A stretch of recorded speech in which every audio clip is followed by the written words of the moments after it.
Hello, hello, and welcome back to the Business First Creatives podcast. Today, I have Dan Moyer on the podcast for the second time. Now, this is a conversation that has been in the making for a few months. Brewing. I was listening to a conversation between him and Carolina Guzik. I am going to figure out which podcast it was and put it in the show notes. I can't remember right now. It was either hers or his. We were on each other's. Fabulous. Yeah, they're both fabulous.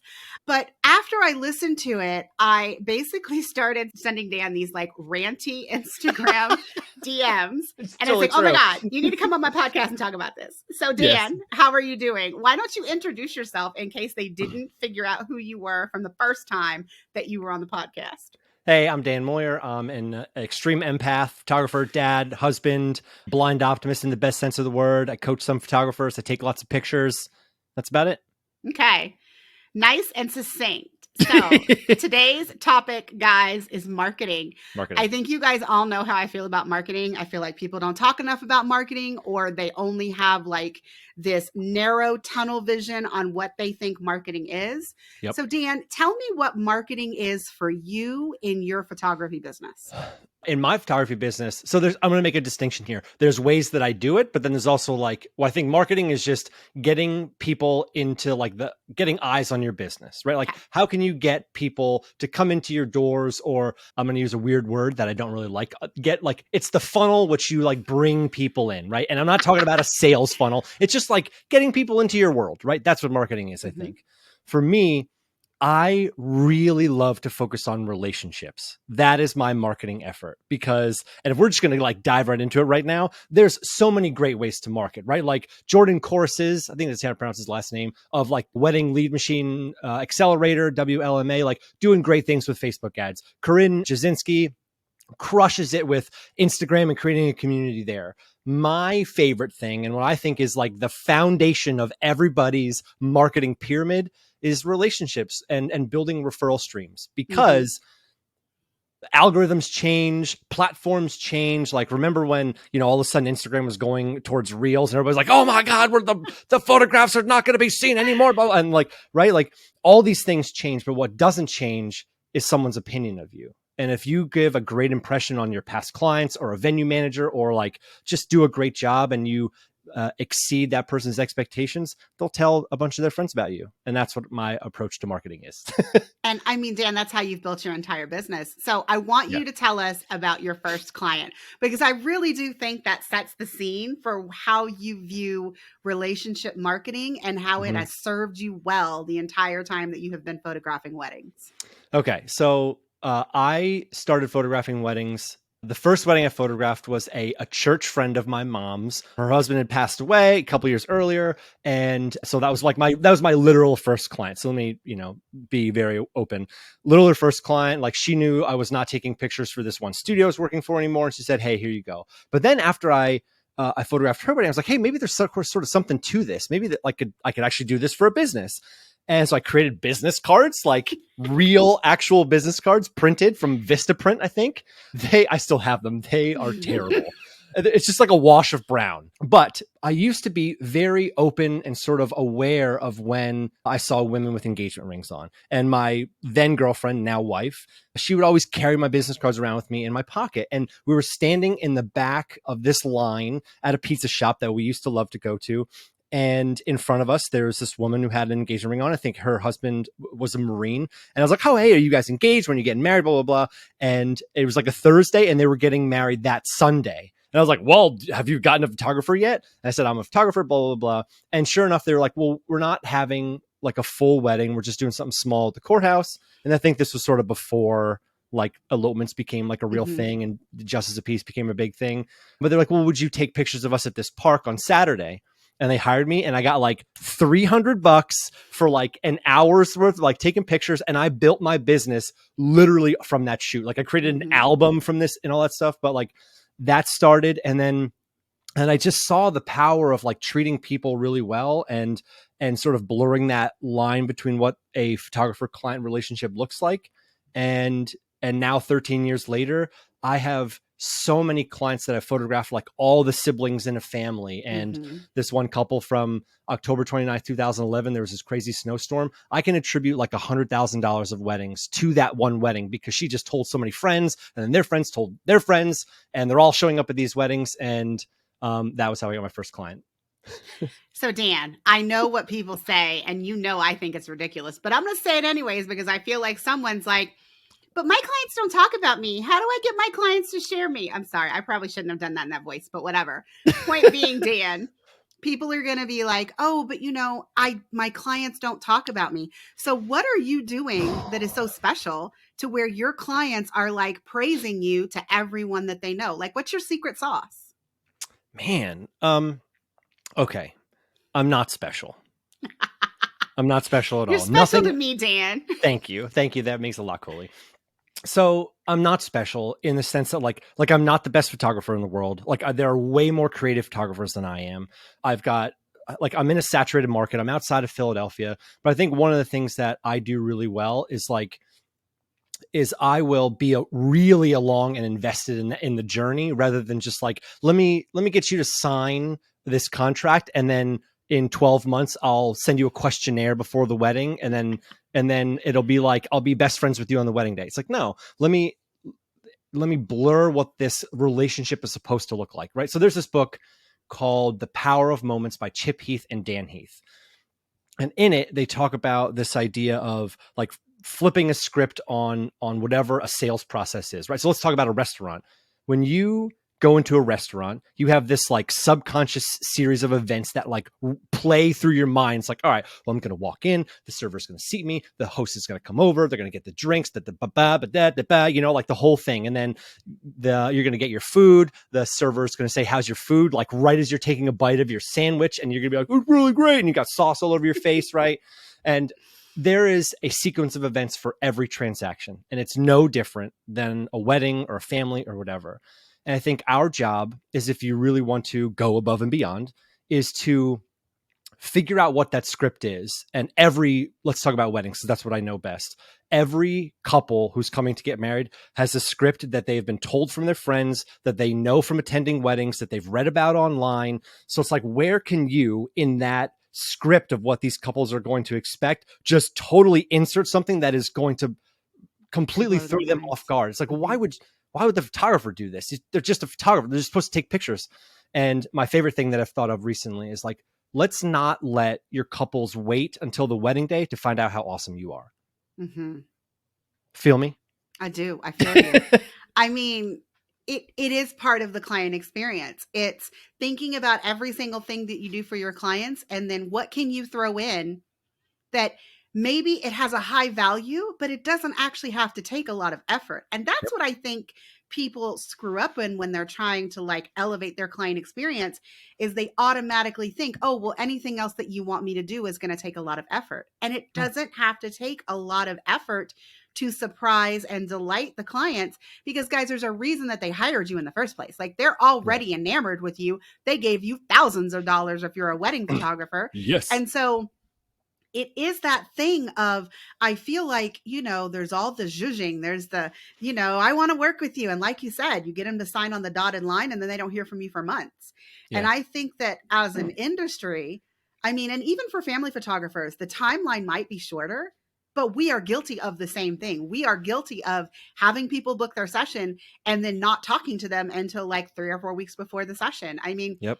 I admit I have that problem too. Of course. I'm a lot better at it with like newborn clients, because I feel like I hop in and, check in on them a lot more often. Like, hey, how are things going? Like, I know I had my child 13 years ago, but I remember having a summer baby and it was absolutely miserable. And add on my 16 weeks of bed rest on top of that. Ooh. I have things to talk about with people who are having babies. I don't necessarily do it with like families, because I personally don't do like, the fancy outfits. I don't help people plan their outfits, but I do help them plan their activities. And so checking in with them every once in a while to see what's new. Like, hey, has Susie Q learned how to do something new? Do you think it would be interesting for our session? It doesn't take much, but I do think that people just overlook the importance of being a human with the people who hire you and pay you money. Yeah, it's about like just a little bit of thoughtfulness, right? Like, so when my wife and I were going through the wedding planning process, we had a very long engagement.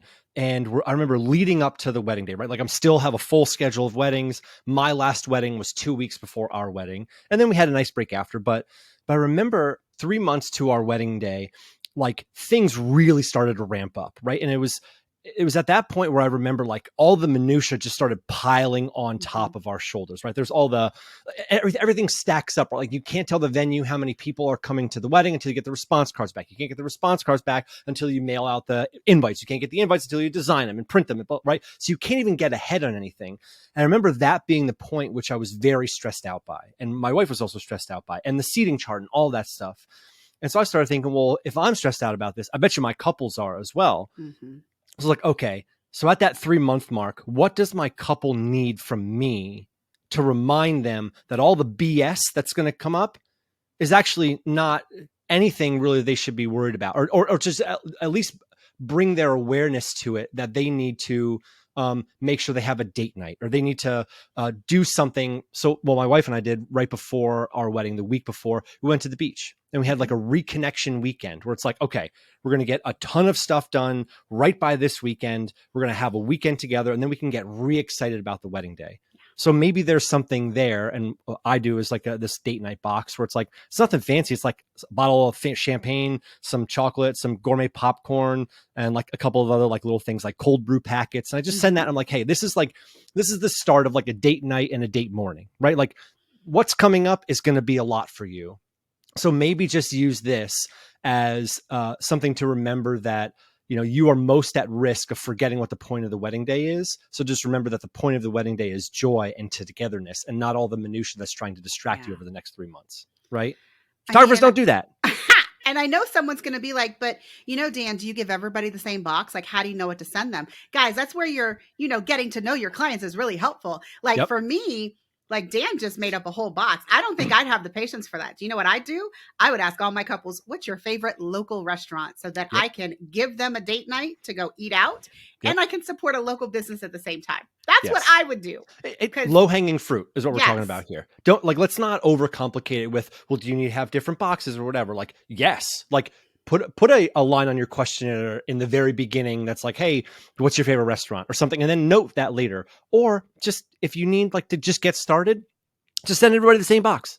And maybe you don't even make it yourself. Maybe there's a local gift basket person who you can hire to do that. And then you're also supporting a local business too. And that's what I used to do. And then I started making it myself. And then the last couple I haven't done because I'm looking for something different, because it's fallen flat. And so I'm working on maybe this like adventure jar that's like a little money that they can put into like an adventure jar or something. I don't know, but it's that's just unique.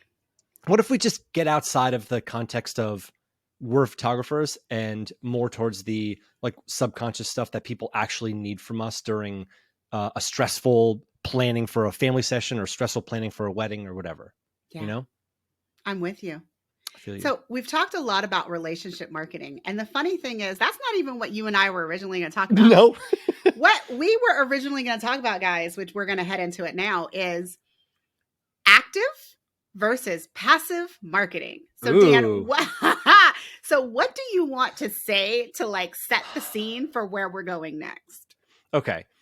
I think this just comes from being in the industry for a long time, where so many photographers start out now, and it's like, all right, I'm just going to get my Instagram channel up. I'm just going to get my website up, and then that's it. Like, I'm just going to sit back and the work is going to come to me. That's very passive. The thing I despise about wedding photography marketing is it feels so passive. Like, I'm just going to pay thousands of dollars to be on this list for the knot or wedding wire or whatever it is, and then I'm just going to wait.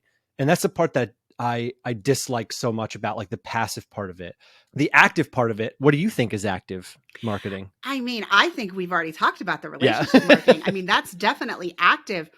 But I think that what you and I were honing in on is that so many people who come into the industry think that all you have to do is get the website. Like you get the website, you put the website up, and people are just going to come. Now, I would say blogging can be both active and passive in that you are taking the time to continuously create content and put it out there. The same can be said of your social media. But I think what we want to get away from is you just thinking you post one thing that shows people the work that you do and that people are just going to flock to you like birds. I mean, you have to still ask for the sale. You have to still put your value out there in all of your content in order to make people know how you can be hired, why they should hire you, and what value you bring either to their wedding or to their family session. But if all you're doing is simply sharing the work that you've already done, and you are not pairing that with messaging, you are missing out on a big part of the marketing piece. It's what I call hopeful marketing. You are just telling people what, you're putting your work out there and you're hoping that people are going to come hire you. And guys, that may have worked at some point, but I am here to tell you this is 2023, and whatever worked for you in 2022, 2021, and pre-pandemic is not working now. You are going to have to, pardon my French, you're going to have to get in the shit. You're going to have to get out there and be a lot more active. And think about it. I would think that depending on what your client roster is and what people expect from you for your marketing, if you are trying to book your past clients first, which everyone knows I'm a big fan of, but if one email sold you out previously for a fall, that is not going to happen this year. It's just not. Now, you rare birds, if you exist, okay, fine. Maybe it works for a handful of people, but the majority of us are going to have to do more work. We are going to have to work twice as hard, three times as hard to get the same sales that we have gotten in previous years. So I think one of the reasons why is I think people are more skeptical right now. I think everybody on Instagram, everybody on social media is a salesperson or is giving tips or giving advice or trying to get something. And I think it's easier to see through that when you're in front of somebody. One of the most uncomfortable things that I did that was really rewarding, and I actually want to go back to it, was this organization called BNI. Have you ever heard of it? I have. Okay, so there's BNI and Latip and all these different ones. And it's like a business networking group. And there's just such power. I'm still getting referrals from people in that group, and I've been out of it for 3 years now. But I think there's something about people getting to see you for who you are as a real person outside of I'm the photographer, I'm the, wedding photographer, I'm the family photographer, whatever it is. And seeing you for also the person, seeing you people were always really connected with my story because we found out we were going to have twins while I was in that group. So people will still write to me and be like, oh, I know you don't do this, but you do this. And they know my story and they like me as a person. That helps them refer me and think of me. But the other thing is if you're again, I'm going to talk about weddings. That's what I know most. It's not always just about the couples either. It's about venues. It's about other wedding professionals. And it's not that. I think wedding venues, since they're the first ones that everybody go to, all photographers that's where I got to go. I got to work for them. But they reach out and they say things like, what can I do to get you to refer me? It's well, of course they're not going to refer you. That's all about you, right? And so one of the things that I try to do is if I'm working with a new planner or a new venue or something like that, one, I want to go there and meet them in person. I want to have them show me what they do best, have a tour or whatever. And then at the end of it, say, hey, I'm coming here for a wedding in such and such a date. While I'm here, what is it that I can photograph for you that's going to help your marketing efforts? I don't even ask about, can I get on your list or any of that stuff? And then when I photograph the wedding afterwards, I'll reach out and say, hey, do you need any photographs? Not here's the whole gallery. It's, hey, do you need any photographs? And then when they say yes, it's okay.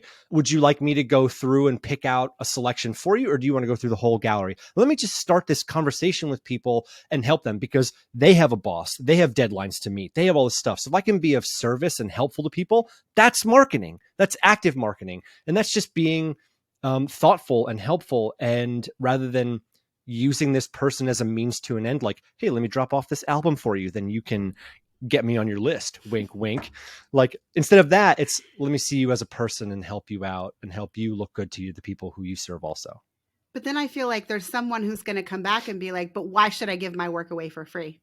It's funny. I mean, you might have a different response, but when someone comes back and says that to me, I'm you clearly don't see the value in building the relationship. And so that is not something that I can explain to you.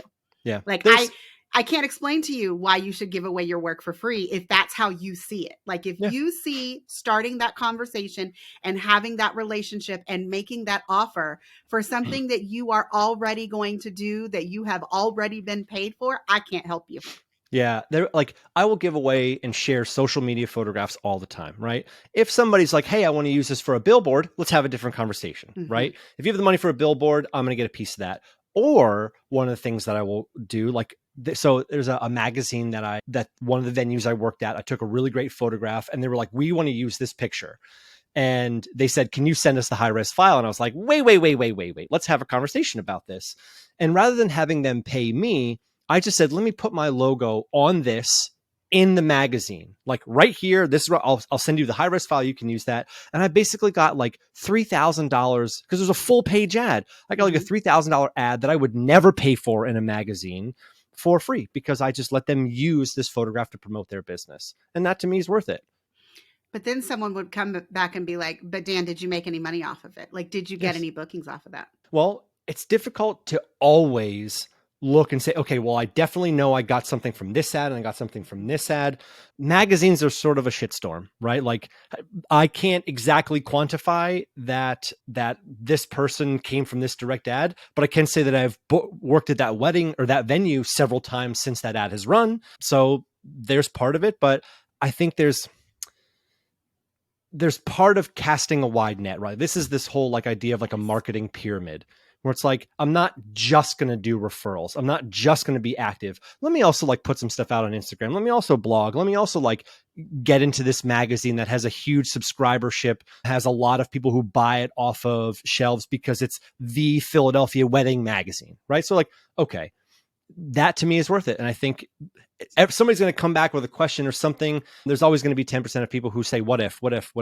And that's okay. Like, it's good to put your thoughts out there and test them and see what people have to say back. But like, I also don't want to get so wrapped up in the what if that I haven't taken a chance and failed and said, okay, that didn't work. Or maybe that does really work, you know? And I mean, something that was low effort for you, it would be different if they told you, hey, we want to run this ad. If we create this styled shoot, will you come in and photograph this and then let us use the image for free? I've already created the work. I feel like we're getting into it. And like, if I already have it, like it's worth trying. Yeah. And again, like the thing with the marketing, it doesn't even matter if we're talking about passive or active. Yep. I think what happens is a lot of people get stuck in one marketing channel and they don't see the value in expanding like your marketing plan. And I also think that people get into like immediate wins, like short-term wins. And I will say that like I did a presentation at a conference last year and I just got 2 additional sales for my course. Is that the creator conference? It wasn't that one. I didn't speak at that one. It was a different one. But I spoke at it last year and I had made a certain amount of money. And then all of a sudden I got 2 course sales last month from people who came from that course. And I know that because I had it marked. But so, I mean, sometimes it takes you a while to get a return on your investment. And as you said, Dan, sometimes you can't always tie it back to like that one ad in that magazine. But overall, you're increasing your visibility. You gave it a shot. It's another avenue for you to use for marketing. And you admitted it's one that you didn't pay for. It was work that you'd already created. You added your logo. They knew who the image came from. And if something came from it, great. If not, it was something that you tried. And maybe after the ad came out, you thought of something else that you would want to ask for next time to see if you could get a better return. Yes? Yep. Yeah. It's just about like, I don't know, like, why would I go on this podcast, right? Like, I don't know if anything's going to come from it. It's like, well, let me also just have the opportunity to put my stuff out there and see what comes of it, right? Like, I don't know. It doesn't always have to be so complex. And I definitely have a tendency to over intellectualize things. Well, this goes here and that goes there and this goes there. I can like really get lost in the details. And that's one of the things that I'm working on is like, let me just see what happens with this.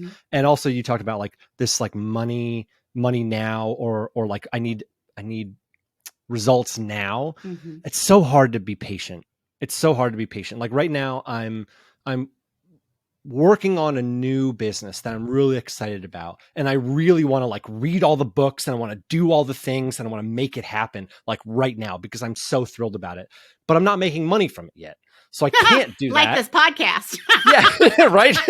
like it's a passion project. And I know that if I don't want to mess it up. So I'm just going to I'm going to do what Gary Vee says, whether or not you like him or not, whatever. But he's like, let me focus on the thing that makes me money, right? Like Daniel Moyer photography is what makes me the monies.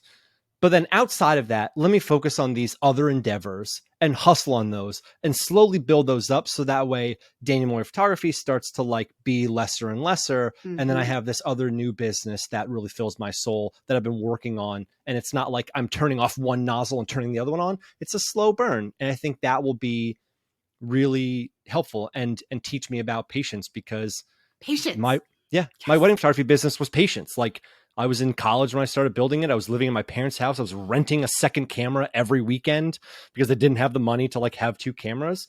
And I built it slowly. And over 3 years, I was hustling. So let me do that with the other businesses that I have and just continue to slow build. I'm a fan of slow growth. You and I both. Yes. Yeah. And I will say, I've had a couple of episodes, my new solo episodes where I go on rants. I've talked about confidence quite a few times. But I think the other side of that is patience. And I feel like a lot of the times I'm telling people to try things that don't give them immediate wins. It is slow growth, as you mentioned. Like someone asked me about starting a podcast the other day, and they were asking for people to be very transparent in, well, have you made any money on your podcast? And I was like, no, I'm 5 figures in. And I have not attributed a single sale to someone who originated from the podcast. Does that mean I'm going to stop the podcast? Nope. It has other value for me. Does that mean that I'm not going to start to see returns soon because now I'm running podcast ads? I mean, I'm doing things, but if I created this podcast with the idea that, oh my gosh, it's going to bring me sales immediately, I would have stopped 3 months in and be like, okay, what's next? Have you ever seen that? This is all to Joy Michelle. She's the one who brought this back up when she was on my podcast a while ago. But she's like, you just have to keep going sometimes and just trust that the work, the effort, the patience. Oh wait, no, this part was Mel Robbins. Do you know who Mel Robbins is? I do. Okay. She's like, you just have to believe that all the hard work, all the effort you're doing is going to pay off. And then Joy Michelle reminded me of this. It's a photo or an illustration of 2 guys digging tunnels, and the top guy is really digging and he's got a ways to go and he's still digging with intensity and fervor. And you see this diamonds and gems on the right side. And the other guy, there's below him, is turning around, walking away, and he's giving up. But his tunnel is he just needs one more swing and he'll be into the treasure, but he's turning around, giving up. There's this little tiny sliver between him and the gold. And it's just about this, continuing to show up and putting out your best effort.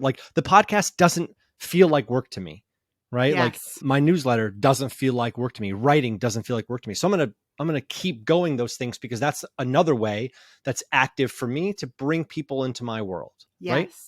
Agreed. And it's funny because I have actually met new people who DM me on Instagram and tell me how much they love the podcast, how much they love my guests. Someone recently told me that they invited one of my guests to speak at a workshop that's going to happen next year because they listened to my podcast. So I'm like, oh my God, those are such great wins.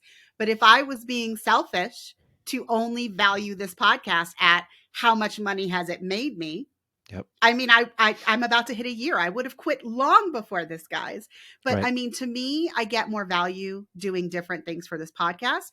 It does give me visibility. It does bring new people into my audience. And it allows me to have a really awesome conversation with people like Dan whenever I feel like it. And we just happen to tape it for you so that you can listen to it. Yeah. It's also really sweet to be able to, one of the things that I've realized is I can't be passionate about everything. Right.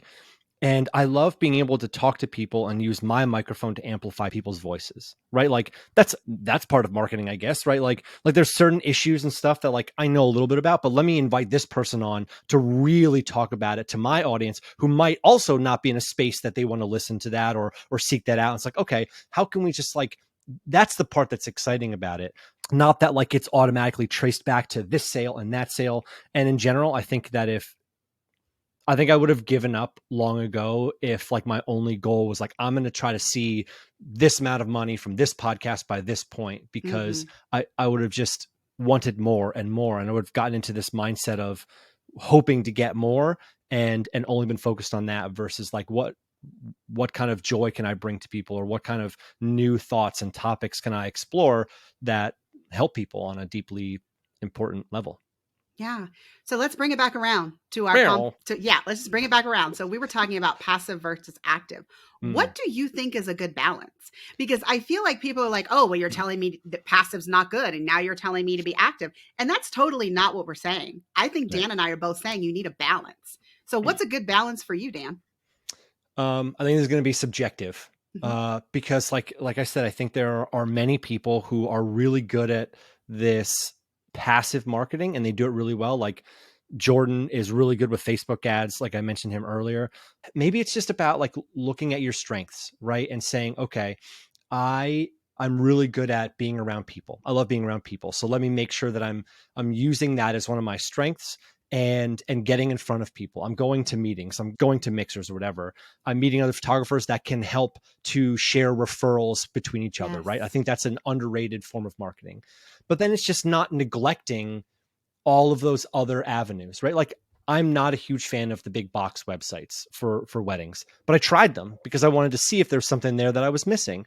So I think it's just trying things and evaluating. Try some of these active things that you get out of your comfort zone, where you go meet people and meet photographers and schedule meetings to go to venues and all that kind of stuff. Or maybe it's trade shows and you're going to these trade shows and setting up a booth as a photographer and selling gift certificates or something. But then making sure that you either, if you're not a strong blogger, you hire somebody to do the blogging for you. Yeah. Or if you're not a strong social media person, you're just showing up there in whatever schedule works for you. Forget about once every day. Like if you're busy like me and you have kiddos that you're hanging out with, I try to just post a carousel once a week.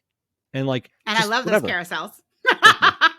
Just working it. Like just it's a matter of testing, just give yourself the grace to figure out what works for you, because there are a million different ways to get to where you want to go in business. And that person's business is different than your business. And that's fun to say. That person's business is different than your business, which is different than my business. Goodness. And we're all just snowflakes, we're all just different. Guys, Dan and I have never been accused of being stuffy people. Let me just put that out there. So I asked Dan a question and he clearly didn't answer it. He said it's subjective, but I think that what we're both saying is diversify. Make sure that you are trying different marketing channels, different marketing plans, all of that good stuff, so that you're not putting all of your eggs in one basket, if you will. And actually, until you said that, I mean, I haven't shared this publicly yet, but I've been running like a bunch of ads and I have not gotten a single sale for my course from the ads. And so I think I'm waiting, like I'm internally holding it in so that I can do like a podcast episode where I'm like really transparent about how much money I've spent and all of these things. But for myself, active marketing is way more effective for selling my course. I mean, I've been at it for, I think, 3 months now. I think that I have tested, lots of audiences, lots of different creative. And granted, I could continue to test more and more. But now that I've got like a solid foundation of, well, I tried this for 90 days. Yeah. I mean, I'm still trying. I'm still testing. I'm still going to, actively pursue. But I am starting to ramp up my active marketing, where I actually talk to the people and I go to where the photographers are that need my course, so that I can, I guess the word would be, drum up sales, because that's what I'm good at. But I wouldn't have known that the Facebook ads may not be my cup of tea until I tried. Yeah. Do you think that rate of success of like being in spaces where photographers are is because they see you as like the first thing versus like seeing the course as the first thing? Do you know what I mean? Like because you're selling you. I've never thought about it like that. You know what I mean? Like you're selling you, like this is the person, I run this course, you can see how thoughtful I am, how much I know. They can pick your brain right away versus like, here's the course. Let's actually talk about that. Yeah, let's do it. Because my ads have not been to the course. Some of them have been, but the majority of them were to freebies, not to courses. So I'm saying I have not done a great job of generating leads. I have not done a good job of like generating what I can see is actual podcast growth from the ads. So, I mean, again, I'm still in the testing phase. Technically, I mean, I feel like I haven't had a good enough opportunity to like really sit down and like put down my thoughts. Right. But, and again, you guys know me, I'm not a short a short win person. Like I don't need instant gratification. Right. But as I'm testing these things, I'm realizing that even though ads work for a lot of people, I mean, maybe they're not going to work for me. Now, I am about to launch a for real webinar sales funnel as like, one of I'm testing everything, Dan. Yep. I also feel like this is a little bit of experimentation because I want to be able to talk about it on a podcast. Like if I bring on a Facebook expert, I want to be able to know, well, I tried this for myself and this got this and this didn't get this. I mean, I like to be knowledgeable. I think you guys all know that. I like to talk from personal experience. So a lot of this experimentation, it has been to grow my audience and perhaps get sales from it, but it was also so that I can talk intelligently about Facebook ads and that process because I would have done it myself now. I've run ads before the pandemic, but then I stopped because clearly it was the pandemic. And so, I'm starting to do them again. And I do have lots of thoughts, but I think for myself, now that I've put like a really good forth effort into this for 90 days, I am starting to work more on my speaking engagements and all of like podcast ads now. Yep. So not paying for ads from, Zuckerberg, but now running actual ads at the beginning of the podcast that are like, this podcast episode is brought to you by the CRM Blueprint. So guys, if you hear those, holler at me. Let me know what you think. But I mean, I really do like experimenting in my business. I like experimenting for myself, but I also like experimenting so that when my students and the people that I coach ask me questions, I can tell them my experience, but I can also send them to people who have more expertise in that area. And this is what I'm saying though about it sort of being subjective. It's like every person, like there's so many coaches who's like their thing is Facebook ads. That is what they teach. They teach it really well, whatever. My thing is referral marketing because I think I have a high emotional IQ, if that's a thing. I think I can read people. Thank you. I thought so. I think I can read people really well. And I think that's why so much of my referral marketing works for me because that aligns with my strengths. But somebody else like might be a really good copywriter and they just absolutely crush through Facebook or crush through Instagram because they're able to emote or pull people in through their written word. But like you said, it's like, you just have to test it out. Like I don't like, and it does not work for me. I was with The Knot for 2 years. I was with Wedding Wire for 2 years, and it just does not work for me. I tried a million different things. I did everything they told me would work. And it doesn't work for me. And that's okay. There's plenty of people who I know who crush it through The Knot, but it's just not my thing. And what you said is so important because, some of the ads that I've done, I guess, have been a little bit more passive, but I'm wondering if I'm going to have better success now that I've finally recorded this webinar, because it is going to be me giving my knowledge of how to, convert more of your leads. So we'll see if that has a different effect. But like, you should be thinking about these things, not just for paid ads, but for like everything that you're doing in your business related to marketing. Like if you tried this one thing and it didn't work, try something else. Yeah. Make a slight pivot. Like, don't just go down one path because someone told you this one path made them successful. Everybody's going to find their own marketing joy. Their own marketing. Wait, who is that? Oh, Sarah Petty, the joy of marketing. Joy of marketing. Yes. Please hope that's not trademarked. Oh, it's not. It's your podcast. Doesn't matter. So, all right, let me streamline my thought on this. I think the foundation of everybody's marketing should have some sort of referral marketing in it because it lasts the longest, right? Perfect example. June 6th, 2012, I photographed Kelly and Kyle's wedding. Just this past March, I photographed her sister's wedding 11 years later, right? And that happens a ton still from these early days. Couples still remember me. Their siblings remember me. That's something you can't buy on a Facebook ad or something like that. At least I don't believe you can. So I think that should really be the foundation, right? I've also had some of these venue managers move from one venue to another and sort of take me with them.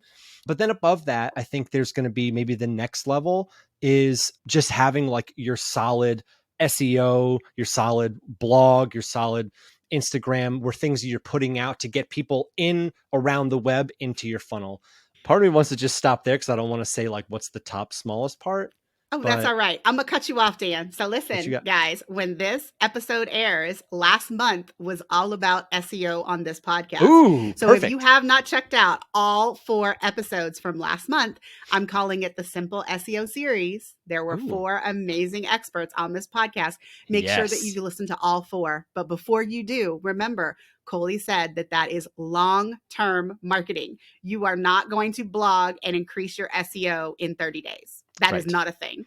Yes, this is a long-term thing. And that's why I think referrals are at the bottom, also long. Social media, blogging, SEO, also long-term. And then I think you get like above that is some of these things where you start to pay for advertising that are a little bit less. But I think there's so much that can be learned and so much business growth that's long-term growth from those bottom 2 rungs that I just rungs? No, that's a ladder. What's the bottom of a pyramid? The foundation. That's it. The base. The base. Okay, there's dad brain. It's all right. It's an excellent place to end this episode. Dan, in case they didn't get it the first time, tell people where to find you and what your podcast is. Because guys, if you are not listening to Dan's podcast, you should be. I'm going to accept that compliment and allow it to grow my confidence. Thank you. There you go. I am the host of the Focused Photographers podcast. On Instagram, you can find me at Get Focused Photographers. My coaching website is focusedphotographers.com. And my business is Daniel Moyer Photography. Dan, it was a pleasure. And just in case the listening audience doesn't know, the last time that I had Dan on, I was like, that is such an incredible conversation. Like, I just want to talk to Dan all the time.